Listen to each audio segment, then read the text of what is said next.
This is the Global Podcast Network, where executives and professionals connect, share, and inspire. Stay tuned for the conversations that drive success.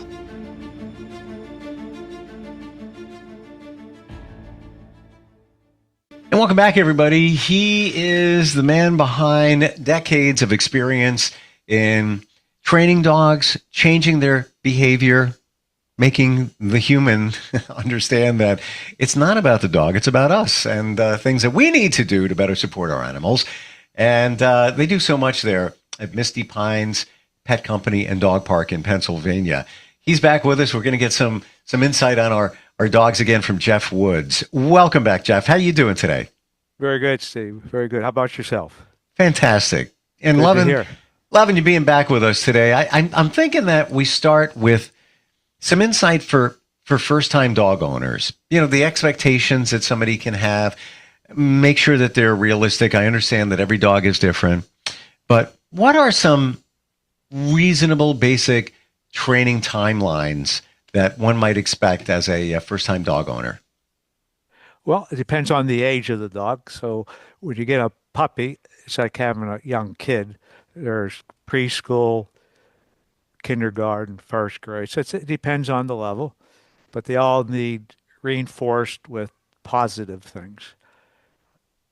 What I recommend is teaching the dog good behavior, such as sit, give them a little food treat. So you want to really stress on, if it's a young puppy, on crate training and housebreaking. Just very simple. Keep it very simple. The younger they are, the simpler it has to be, just like with a human child. And as you progress, you can start adding more behaviors. I really stress to not think about so much as correcting the dog. Lots of times I see owners, they do a lot of no, instead of saying, hey, don't do that, do this instead, and then reinforcing positively what they want the puppy to do. Because as I tell clients, I said, dogs are animals. They don't know right or wrong. They don't know appropriate or inappropriate behaviors. They just give you behavior. So our responsibility is teach them the proper behavior in different various situations, and then rewarding it. Little food treat, good dog, good boy, things like that. That's what I recommend for people. And try to go to an orientation. Try to go to a professional training organization that teaches you how to train the dog. And if you have any questions or problems, then you can ask the professional how to house train or house break or play biting. If you get a young puppy, they play bite and they jump up. And I cannot tell you how many people say to me, what's your biggest problem for your dog? Play biting and jumping up. So when we do our puppy orientation here, which we do once a month, we have it online also. I always say to my clients in the audience, I said, what are the two biggest problems that your dog is having? And it's play biting and jumping up. So if you're a puppy owner, then I say, well, really, if your puppy's not play biting or jumping up, there's probably something wrong with him. Then I show video of puppies prior to taking out of the litter, how they communicate with litter mates. And all they do is jump up and bite each other. The other puppies jump up and bite. So they're really good at that behavior. They're like experts. So I tell the audience, so your puppy's really good at play biting and jumping up. And I show all the video of puppies doing all this with the breeders and in the litter. And our job is to convince them through training that they don't need to do these behaviors. We can do other behaviors other than play biting or jumping up. Is that, I want to confirm, I thought I heard that, Jeff, that for puppies, that's their bonding and their communication. For sure. Wow. That's how they communicate with their litter mates. Of course, when they play bite the puppy, they got all this hair on them and undercoat, so they don't feel these little bites, but we don't have that on our skin, so it hurts. Those sharp little teeth can be, oh man, that hurts. Yeah. Oh, they're like little razors. Oh man, you're not kidding. I just had a weird thought, and I'm shocked that I don't know the answer. Do puppies have baby teeth? They do. They do.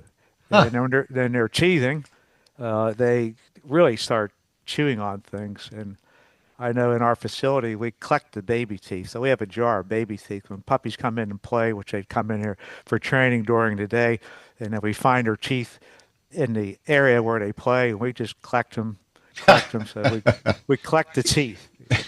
Just a little thing that we do. And they Puppy cut tooth the fairy. teeth. Yeah, for sure. Maybe we'll put them under the dog's pillow or something. I'm not sure what the value of that is. Uh, but yeah, they cut teeth in, and usually about 4.5, 4 months old, 4.5 months old, they'll start dropping them, and the adult teeth start coming in. But when they're in that puppy stage teething, man, they are terrible, Yeah. terrible. But you know what? I feel it's the same thing as it is with young children, babies. Um, they're cute, so we don't get frustrated. Like, how can you get mad at a puppy for chomping on you because they're playing? They don't know how sharp their teeth are. Yeah, and there's a way of teaching a puppy bite inhibition too.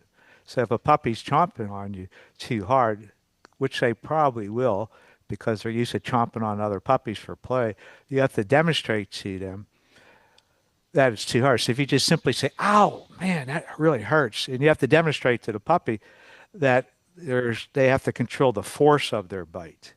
So a puppy that is chomping on you, so to speak, or biting on you, is a good thing about that. So to teach a dog bite inhibition as an older dog, they have to know there's parameters of the mouth. Hmm.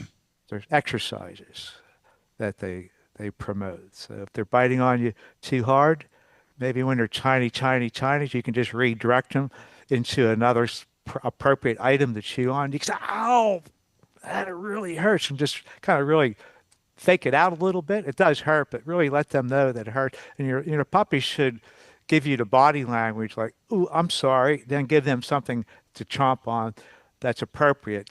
So they are cutting teeth, but they have to realize that they have to control the strength of their mouth and their teeth, and that pays off later on in adult life. Completely. Because when I play with my dog, he's never bit anybody. He never will, and I'm pretty confident in that. And even when he's like just chomping on you a little bit or whatever it might be, it doesn't hurt because he knows. And I'm sure there was always that one time where you go to grab the ball and then he was going to grab it at the same time with his mouth. Maybe that hurts a little bit more because he wasn't intending. He was thinking about getting the ball and not your hand. An accident. I'm curious about this, Jeff. Positive reinforcement. We talk about the treat. Dogs love getting their treats. What about substituting that for a pet on the head, or should we just the treats are okay and just if it works then just keep going with that? Yeah, absolutely. Positive reinforcement comes in all different varieties. A pet on the head, a throw of a tennis ball, whatever the puppy or dog likes becomes reinforcement. So it Mm. doesn't have to be treats all the time. There is a benefit about teaching treats with treats. Number one, it makes training fun. It teaches the dogs how to accept your hand, that hands are good in life. Mm. Dogs that aren't treat trained tend to maybe be suspicious of hands, especially if the puppy or the dog has had a bad situation where the owners were too hard with their hands on the puppy. Treat training is great for counter conditioning, for dogs in their socialization periods who like things. So when you go out with your puppy, everybody should have a treat bag on them because everything a puppy sees is brand new in life. And you want to put a nice positive accent to that. They see a baby for the first time, treat. They see somebody with a handicap walking in a wheelchair or a walker. Obviously, the puppy's going to say, "What is that?" You bring out a treat, give a treat. Why do most dogs love kids in high chairs, Steve? They're eating. They're a mess. They have Because kids, treats. yeah, because kids are throwing overboard all this food overboard. Sure. So treats do a lot in reinforcement and also counter conditioning to put a positive tiff to everything in life. Uh, and that's important for puppies. That's for new puppy owners. I cannot stress that enough. Every time you go out, take treats to the vet. That way, when you go to the vet, you're treating the puppy. So the puppy thinks, "Hey, the veterinarian's like the coolest dude in there is in the world." So that's important. Imprinting a puppy is huge. And imprinting has to go as in their teenage years, also when the dog hits their teenage years. So food is extremely important. Then after a period of time, you don't need it, or you're going to wean away from it as time goes on. You'll wean away from it and say, good boy, give him a little pet. Oh, you're such a good puppy. You're such a good dog. You're such a good girl. That's going to take the place. Because I like to give a dog a treat. I always say, good dog, or good boy, or good girl. I pair the two together. It's like pairing a clicker. Give a dog a piece of food, you click. Good dog. Click, treat. So what happens, the clicker Mm. becomes the secondary reinforcer because it's always paired with the food, just like when you say good dog, when you give them a piece of food. That way, when you tell them good dog at a distance work, maybe you're working on a sit stay or a down stay, and you're 30, 40, 50 feet away. Good dog. Well, your dog's going to associate that good dog with that treat you did earlier. So it has more power and more meaning. So I want to look at the breed of a dog and the age. How does the two of those things, and maybe the background of the dog, how does that influence the way you approach training a particular dog? Everything, Mm. everything. People come in and ask me that they have behavior problems. And there's two things I ask them. One is, how old is the dog? Number two, what breed of dog you had. As an example, I had a client that came in to me about 3 months ago. The whole family came in, 5 kids, husband, wife, and she was in distraught. She came in and said, I got to find a home for my dog. My dog is chasing the kids, biting them all over the place. I can't tolerate it anymore. And I said, well, I've sympathized with you, ma'am. You got really cute kids here. And I said, let me ask you a couple questions if you don't mind. No, I don't mind. So I said to her, I said what is the dog actually doing? She's biting the kids. I said, is she creating blood? Is she puncturing the skin? No, she's chasing the dog around, just nipping at their ankles all the time. The kids are crying. They keep running. The dog keeps chasing. I said, have you ever taught your dog to do anything? Uh, she goes, no, no, no. I said, well, that's like impulse control, you know. I said, by the way, I said, how old is the dog? She goes, 9 months old. Well, that's about a 9-year-old kid, so it's very young. And I said, also, what kind of a breed of dog do you have? It was a border collie. I said, oh, border collie chasing kids. I said, well, you know, that's in the herding dog category.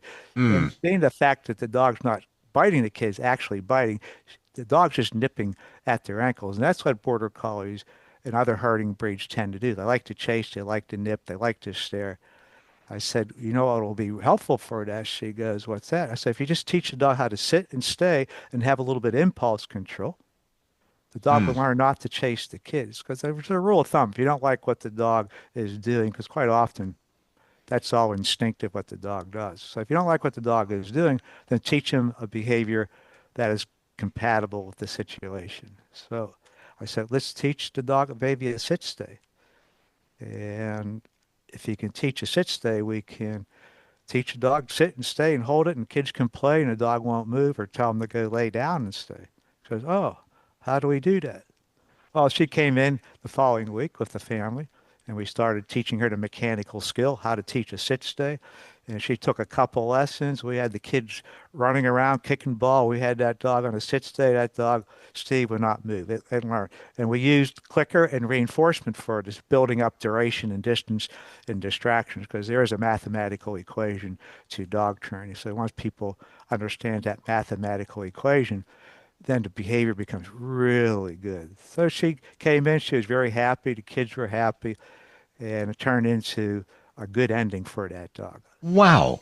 All right, the mathematical equation. I'm intrigued. Give us an example. Okay, well, there's mathematics, there's all types of equations, you know, organic chemistry, physics, there's letters, there's numerals, there's numbers. So in dog training, there's a mathematical equation, and there's four variables. That's what we call the variables of training. So it's the amount of distraction the dog is capable of working under, the amount of duration the dog is able to perform that behavior, at what distance is the dog capable of doing that behavior to you and from you, And the last one is location. So it's duration, distance, distraction, location. And by increasing and decreasing those four variables of training, you make what you teach every dog more or less difficult. That is the secret in the mathematical equation to dog training.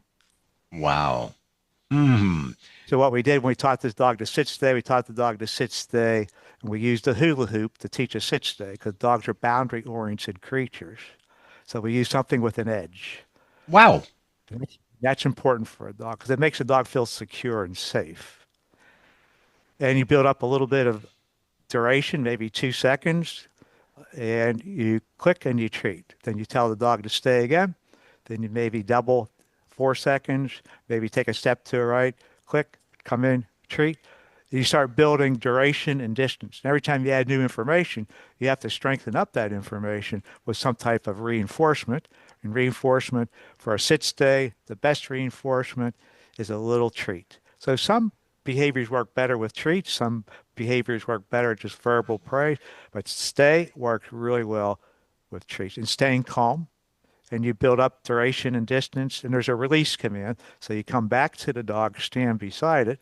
I have this big key, wooden key that says take a break, and I hold it up. So you have to come back in and unlock your dog off the sit stay. So you come back in, you stand beside the dog, you tell the dog to take a break. Sometimes people will say free or okay. We say take a break. Then you get the dog out of the hula hoop and you just kind of love them up and scratch their rib cage. Good dog, good dog, good dog. And then you start it over again. So repetition training. So you keep building and building and building. It's like building a house. You got a cement block, put a little bit of mortar on it, put the next block on it to strengthen up. Then you put another block on it, more mortar. So you build behaviors the same as you would build a house. Just baby steps, baby steps, baby steps. Pretty soon you got this beautiful home. And you do the same thing with the dog. You build the four variables of training. Pretty soon you got this beautifully, wonderfully trained dog. In that situation, let's say you take a break or you return to it later in the day or next week, whatever it might be. Do you start at the beginning again and then work past where you left off? For example, we start at the 2 second mark, and that's where it all began. Now we return to this at a different time. Where you pick up, do you start again at the 2 seconds and then same deal, 4 seconds, 6, and then even past that, what you initially had got them to sit and stay? Yeah, good question. If it's at the very beginning, like it's second lesson, depending on the age of the dog too. If it's second lesson, you may want to just start real short with a real short one for Sure. like 10 seconds, but then 20 seconds. But once a dog's trained to a certain level, you can start out at 30 seconds because you've done it so many times, up to 30 seconds. That could become your baseline. But in a new situation, in a new location, for instance, we're taking a class to Lowe's store this weekend. We have a class up at Lowe's, the construction store Sure. of Lowe's, like Home Depot. We're doing a class at Lowe's. So that gives the opportunity to do a new location. So if you change the locations and or the distraction level, it actually makes a behavior that the dog already knows somewhat new because the criteria changed in the environment. So in that case, you may start out with a little short one so you can reinforce to the dog a little piece of food, maybe 2 times, and dog, okay, I got you. I know what we're doing now. So then you can move forward. So when we go this Saturday morning we'll have everybody just do a couple little simple behaviors because that'll probably be the first time a lot of these dogs have been into a new environment, and that's location. So when you change location, changes the criteria of the environment, and that tends to make the behavior somewhat new. Wow. Which So makes you just perfect start out sense, with a too. You're in a totally different location, which is beneficial, too, because you might be out somewhere after all the training and you want to make sure that the dog remembers and follows the commands. Wow. What about stress and anxiety? Big one with many dogs. How do you handle that? What is the starting point?